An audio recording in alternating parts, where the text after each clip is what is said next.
Ternyata kalau kita menginginkan sesuatu, alur untuk mendapatkannya itu kayak gitu teman-teman. Satu, percaya sama rencana Allah. Disebut dengan istikharah, minta pendapat Allah. Istikharah ini dalam konteks pembicaraan kita malam ini bukan sekedar ibadah sholat 2 rakaat. Walaupun secara ritual dia adalah sholat 2 rakaat. Tapi secara nilai dia bukan hanya soal sholat 2 rakaat, tapi soal bergantung kepada Allah, minta pendapat Allah, nanya kira-kira menurut Allah gimana nih. Terus Allah jawabnya lewat siapa? Nah, Allah menjawabnya lewat istisyarah. Pertama, istikharah, minta pendapat Allah. Ya Allah beri saya petunjuk, ini mau gimanain, ini apa yang harus saya lakuin. Nanti Allah nitip jawabannya lewat istisyarah. Istisyarah itu meminta nasihat orang-orang yang lebih paham. Ulama, kiai, ustadz, siapa lagi, guru, orang tua. Orang yang lebih bijak dari kita yang banyak pengalaman dalam urusan tersebut. Kita minta pendapat mereka. Biasanya Allah nitip jawaban itu melalui lisan-lisan mereka yang terjaga. Karena memang Allah mengatakan auliaullah, wali-wali Allah itu ketika dia sudah dekat dengan Allah, maka Allah menjadi pendengarannya, Allah menjadi penglihatannya. Maksudnya yang dia lihat itu sesuai dengan yang Allah inginkan. Yang dia dengar itu hanya yang Allah ridhoi. Yang dia ucapkan hanya yang Allah ridhoi. Artinya lisannya, telinganya, matanya udah terjaga. Selain pikiran dan hatinya pastinya terjaga. Nah, orang kayak gini tuh utusan Allah setelah Rasulullah SAW dalam wujud ulama, da'i. Bukan dalam wujud Nabi dan Rasul. Karena tidak ada lagi Nabi setelah Rasulullah. Jadi kita kalau mau tahu Allah nitip pesan ke kita, cari tahunya ke ulama. Syekh, Allah nitip pesan gak ke saya? Gitu kalau bahasa santainya ya. Tapi kan gak mungkin kita ngomong gitu ya. Emang lu siapa? Syekh maksudnya beri saya nasihat. Cuman itu terlalu resmi lah. Analoginya kita kayak nanya, ada pesan gak untuk saya dari Allah? Lewat siapa nanya pesan untuk saya dari Allah? Lewat orang solih yang lisannya terjaga. Biasanya Allah akan titipkan pesan lewat lisan mereka untuk kita. Ini namanya istisyarah, meminta isyarat. Isyarat itu bahasa Arab yang jadi bahasa Indonesia. Isyarah jadi isyarat. Isyarat itu artinya petunjuk. Jadi kalau ada yang ngasih isyarat berarti ngasih petunjuk. Itu arti sebenarnya dari isyarah. Jadi istisyarah meminta isyarat atau meminta nasihat yang sifatnya menunjukkan jalan mana yang baik yang harus kita jalanin.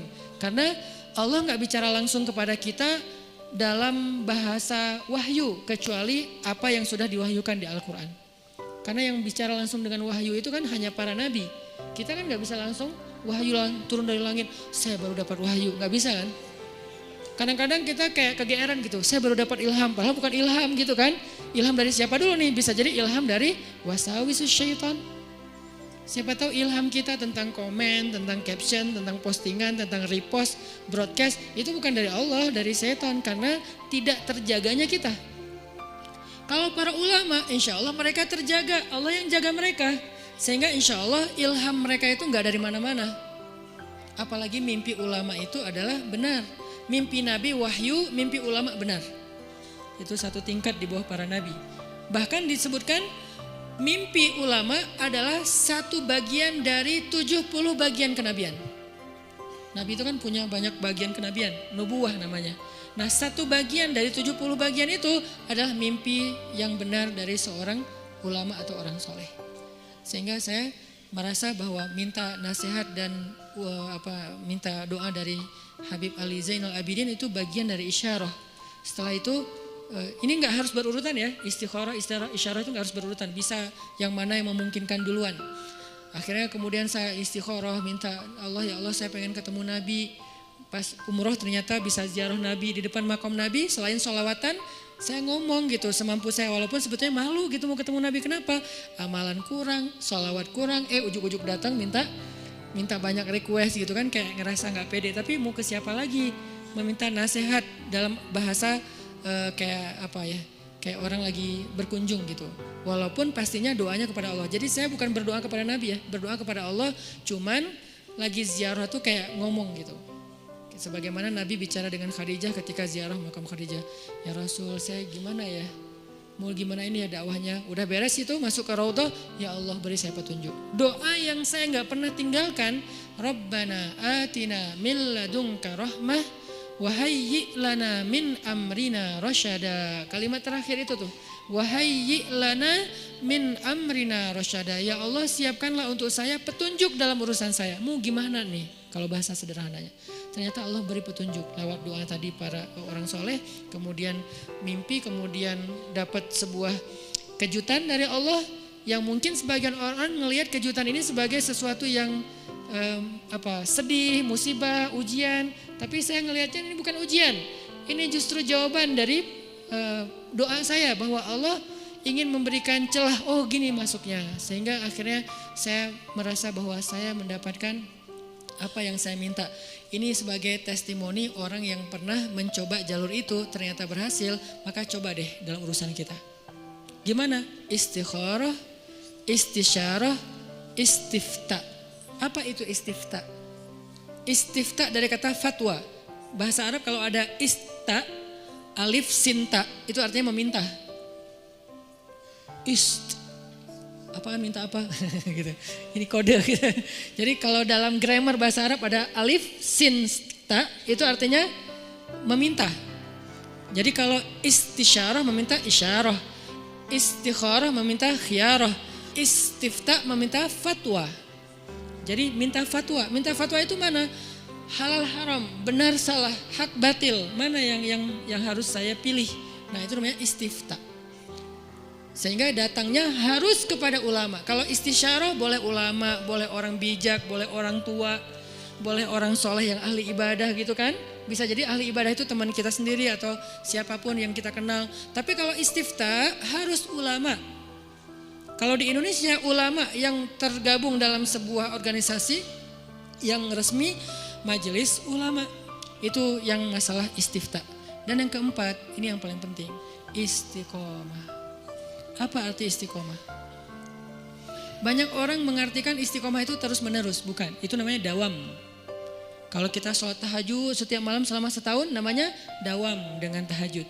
Disebut orang yang qawwam. Kalau sekali doang, qaim.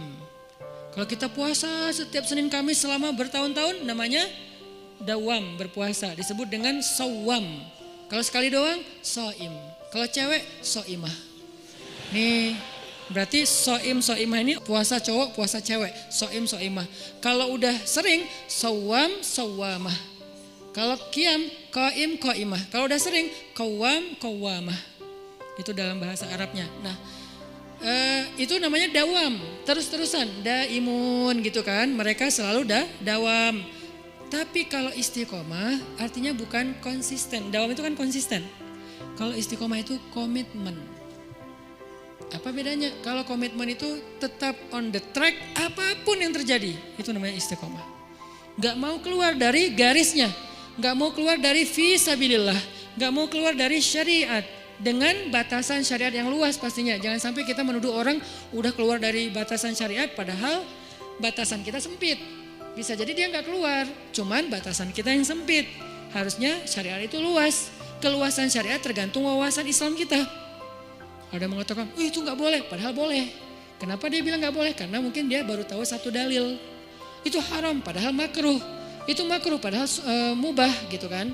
Nah intinya kalau kita gak keluar dari batasan syariat apapun kejadiannya, kita disebut orang-orang yang istiqomah. Komitmen dengan Islam.